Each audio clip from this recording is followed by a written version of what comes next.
వరకు ఒక్కరు ఉండకపోవడం అనేటువంటిది చాలా దురదృష్టకరం. సో ఈ విషయాన్ని మరి స్పెషల్ చీఫ్ సెక్రటరీ హెల్త్ మరి మినిస్టర్ గారి దృష్టికి కూడా తీసుకెళ్లడం జరుగుతుంది.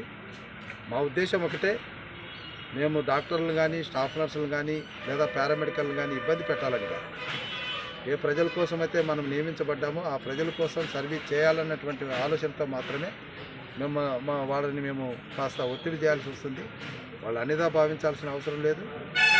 గుంటూరుకు చాలా దగ్గర 15 నిమిషాల ప్రయాణం ఉండేటటువంటి ఈపీఎస్లో ఇంతమంది సిబ్బందిని పెట్టినా, అదేవిధంగా ఇంకా 30 పడకల ఆసుపత్రిని దీనికి అప్గ్రేడేషన్ చేసిన ఇప్పుడున్న పరిస్థితులు చూస్తే రోజుకి 70 మంది ఓపీ కన్నా ఎక్కువ రావడం లేదు. మరొక కాన్స్టిట్యున్సీ హెడ్ క్వార్టర్స్లో ఉన్నప్పుడు 500 600 అంటే ఓపీ పెరగాలని మా ఉద్దేశం కాదు. ప్రజలకు ఆసుపత్రుల పట్ల ఒక విశ్వాసం ఉండాలి, ప్రభుత్వం యొక్క ఆసుపత్రి పట్ల విశ్వాసం ఉండాలి అన్నటువంటి ఆలోచన వచ్చినప్పుడు ఇక్కడ పనిచేసేటటువంటి సిబ్బంది త్రికరణ శుద్ధిగా పనిచేయాలి, అందుబాటులో ఉండాలి. కాబట్టి డాక్టర్లు ఇక్కడ ఎవరైతే ఉన్నారో వాళ్ళందరినీ నేను కోరుతున్నా, మీరు 7 మంది ఉన్నప్పుడు పొద్దునంతా 5 మంది ఉంటామని చెప్పడం తప్పు. ఇక్కడ సాయంకాలం కూడా 2 డాక్టర్లు ఉండాల్సిందే. ఎందుకంటే ఒక కాన్స్టిట్యున్సీ హెడ్ క్వార్టర్స్.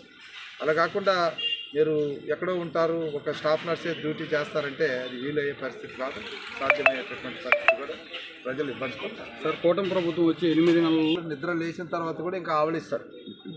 అట్లా 5 సంవత్సరాలు వాళ్ళని విచ్చలవిడిగా వదిలేయడం జరిగింది.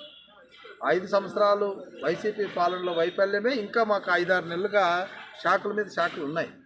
ఇటు అగ్రికల్చర్లో ప్రాడక్ట్స్ విషయంలో కానీ, రైతులకు సంబంధించిన విషయాల్లో కానీ ఇంకా సెటరేట్ కావాలి. సో మరి ఇప్పటికి 2 సార్లు రావడం జరిగింది.